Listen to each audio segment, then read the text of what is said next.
Hello everybody, welcome to That's Football. 2 questions for you. Who's going to get top 4? Who's going to get relegated? And who's going to be top scorer? In fact, that's 3 questions, isn't it? But look, the transfer window is closed. We're going to focus on top 4. Because without, I think United are going to get top 4, which is ridiculous because we don't deserve it. But I'm going to explain why this race for top 4 has been dictated to by the transfer window. Look, I'm not here to rub salt in the wounds of Arsenal fans. I don't think United had a particularly good transfer window, to be honest. I don't think it was very good at all. Our manager's not been backed. You could say the same about Arsenal. But the starting point for United is very different to Arsenal. We've got Ronaldo and Cavani. They can score goals.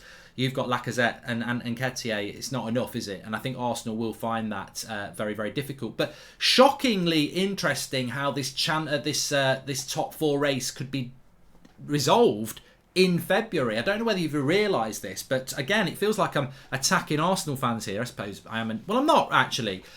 You only play 2 Premier League games in February. Manchester United are playing 5. And we're in the Champions League and the FA Cup and you're not. Like, how has that happened? I mean, as Arsenal fans, it's almost like being kicked when you're down. Like, you've had a rubbish transfer window, an international break that nobody wants. You come back from the international break and you think, let's go to work. We've got games in hand. And we're actually going to end up with, you're going to end up with more games in hand on United by the end of the month because Arsenal, crazily, are only playing 2 Premier League games in February, unless they can rearrange others. But I don't think, I thought they would have done that by now. So United are playing 5 Premier League games in February. Arsenal are only playing 2.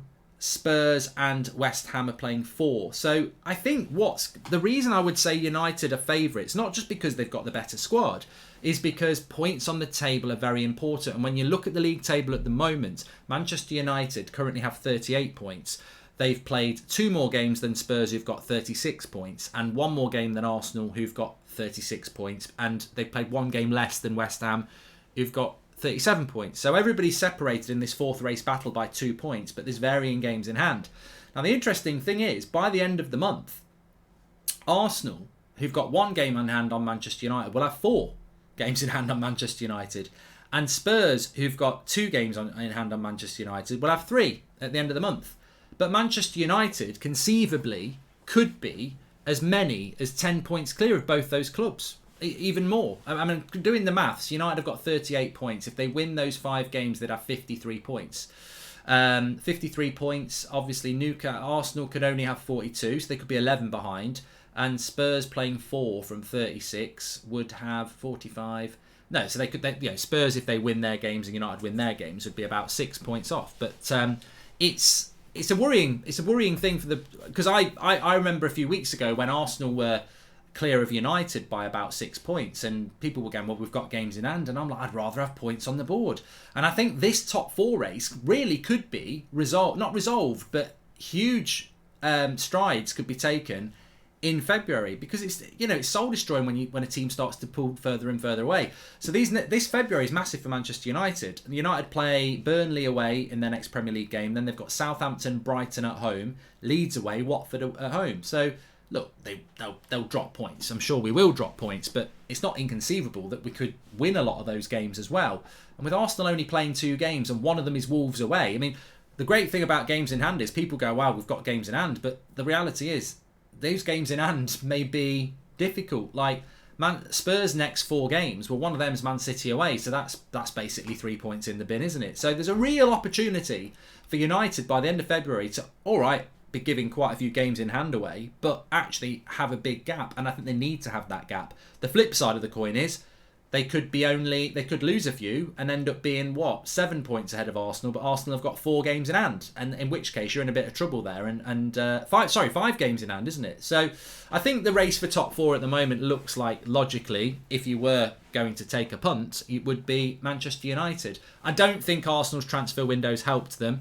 And I don't think it helps them that they're not playing many games. And, games in hand, when are they going to start playing them? West Ham have got a lot of home games in February, but I think West Ham just need to tick away. They've got, obviously, Europa League coming up as well. If West Ham have a good February, they position themselves in a decent position. But I think West Ham's problem's always going to be playing Europa League. Have they got the squad for the Premier League as well? They will get tired. And also, as we know with David Moyes, he just doesn't know what to do against the top sides apart from park the bus. He's not been brave enough. He wasn't brave at Old Trafford a few weeks ago. So I just don't see West Ham really getting top 4. Spurs are the threat. Will these new signings from Juventus enhance Spurs? Will the players being moved out make them better? I've got full confidence that Conte is a fantastic coach. I just don't know whether this might be too soon for him to work his magic at Spurs. But look, they've got a striker in Harry Kane. They've got attackers who can score goals. If he can get that team playing well, they've got no Europe, and they can consistently get wins. I think for Spurs, it's just avoid draws. All right, they're probably thinking we're going to lose to City in a few weeks, and whenever they play Liverpool, all right, they'd expect to lose that. But as long as if you lose and then you go and win, it's how Arsenal got back into this race. They had a bad start to the season, and they have lost games since, but avoid draws. That's what Spurs and Arsenal need to do, and certainly United as well. So I think it's quite surprising and shocking, really, how February is going to play out. Like, I can't believe Arsenal are only playing 2 games and United are playing 5, as well as playing in the FA Cup and the Champions League, when Arsenal have got no Champions League or FA Cup. It's a crap month for Arsenal fans, actually. You know, it's a crap. January was crap and February's crap. I feel for you. You know, 2 games in 1 month when United are going to play 7. It's just, you're going to have a very busy March and April and May, aren't you? Because you're going to have a lot of games to play. Which is, I just think it's stupid on Arsenal's part. You know, it's all right saying you've got games in hand, but you don't want to be playing 3 games a week. And it looks like the advantage of not being in Europe is going to hurt you later on in the season when you're trying to get all these games played. Obviously, they can't play some of their games in hand because everyone else is busy and it's left them short. So yeah, I would say that at the moment Manchester United are still the logical reason to get 4th. I don't think we deserve it as a United fan, by the way, but if we go and get the points, then we will. So we'll see what happens with that. In relation to relegation, just very quickly, I think that Newcastle's business is going to be very key. Again, the bottom 4 clubs, it's really Burnley, West Ham. Not West Ham, they're not in a top 4 race and a relegation battle. Burnley, Norwich, Watford, Newcastle, all separated by 4 points. Obviously, Burnley are bottom with 12, but they've got a massive amount of games in hand. I don't see anyone else is going to get pulled into it. Brentford, Leeds and Everton, I think, won't get pulled into it. So it's 3 from 4. It seems ridiculous to me that Burnley might not be in the Premier League, and I'd be very sad, actually, if they weren't, because of my FIFA career modes and stuff. But I do think that this might be the year that Burnley go down.